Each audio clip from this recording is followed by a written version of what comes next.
क्या आपने कभी किसी को हाथी, zebra, hippo, blue, wildebeest इन जानवरों को मांस को खाते देखा या सुना है?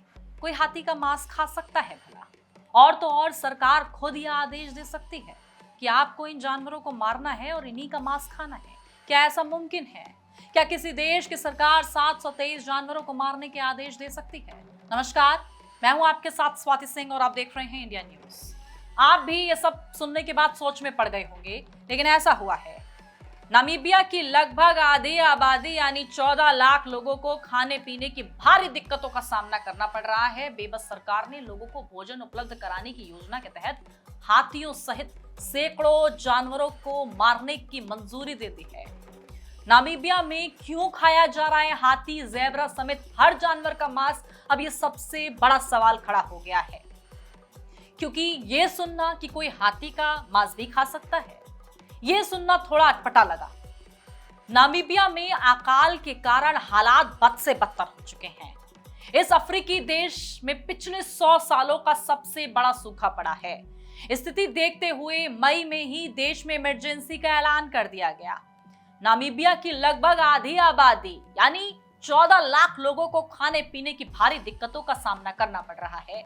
लोग भूख प्यास से तड़प रहे हैं, अनाज के गोदाम खाली हो चुके हैं, कोई उम्मीद नहीं बची है। बेबस सरकार ने लोगों को भोजन उपलब्ध कराने की योजना बनाई और इसके तहत हाथियों सहित सैकड़ों जानवरों को मारने की मंजूरी दी गई। संयुक्त राष्ट्र ने कहा कि सूखे के कारण नामीबिया ने अनाज उत्पन्न में लगभग 53% की गिरावट देखी और यही नहीं, देश को पानी की भारी किल्लत का सामना करना पड़ा। बांध के जल स्तर के लगभग 70% की कमी आई। नामीबिया में भीषण सूखा पड़ने की वजह से आल नीनो है। यह एक प्राकृतिक जलवायु घटना है जो आपको बता दें कि तब घटित होती है जब प्रशांत महासागर की सतह का तापमान औसत से अधिक गर्म हो जाता है।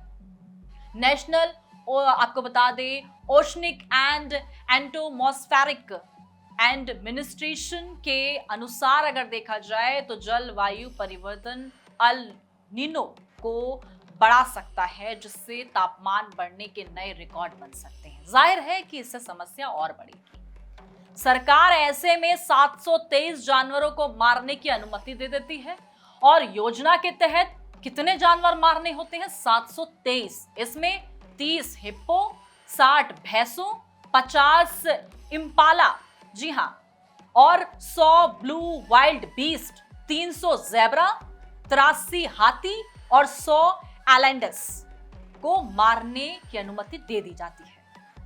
अधिकारियों ने कहा है कि इस तरह लोगों के लिए मांस उपलब्ध होगा।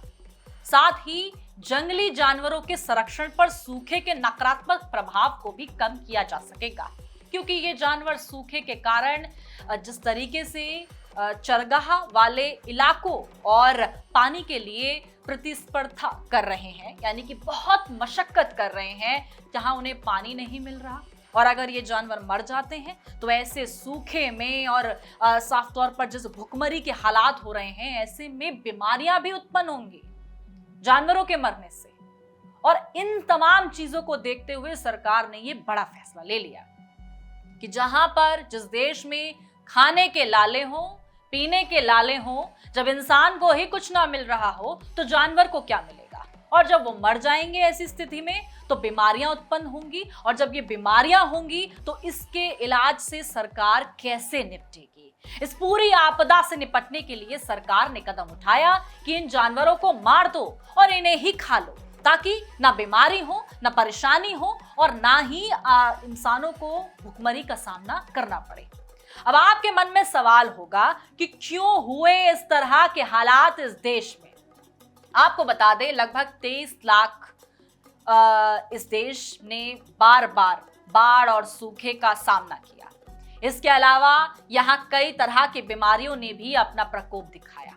कोविड-19 महामारी को गुजरे हुए भी ज्यादा समय नहीं हुआ। इन सब का खाद्य सुरक्षा, स्वास्थ्य और पोषण पर गहरा प्रभाव पड़ा। 2017 में यहाँ गरीबी दर 17.4% थी। और यहाँ तक कि आबादी का एक बड़ा हिस्सा अपनी पूरी या आंशिक आजीविका के लिए खेती पर निर्भर है। 40% छोटे किसान हैं और जो मुख्य रूप से अपने उपभोग के लिए अनाज उगाते हैं। फसल की स्थिति आमतौर पर खराब हो गई। अनियमित बारिश ने बार बार बाढ़ और सूखे के कारण हालात को बदतर कर दिया। इसलिए नामीबिया की ज्यादा निर्भरता खाद्य सामग्री के इनपुट्स पर पड़ती नजर आई और जिसके बाद जितना भी ये जो इंपोर्ट भी माल होता था वो भी होना बंद हो गया। यानी जो खाद्य पदार्थ थे वो नष्ट हो गए, बारिश बाढ़ से जो बची कुची फसल थी वो नष्ट हो गई और वहां ऐसे हालात पैदा हो गए कि लोगों के पास अब खाने के लिए कुछ नहीं है, पीने के लिए कुछ नहीं है, महज जो जानवर उनके सामने चल रहे हैं वही उनका भोजन है। ऐसी स्थिति इस देश में बनी हुई है। इससे जुड़ी तमाम जानकारी के लिए लगातार आप हमारे साथ बने रहें और देखते रहें इंडिया न्यूज़। धन्यवाद।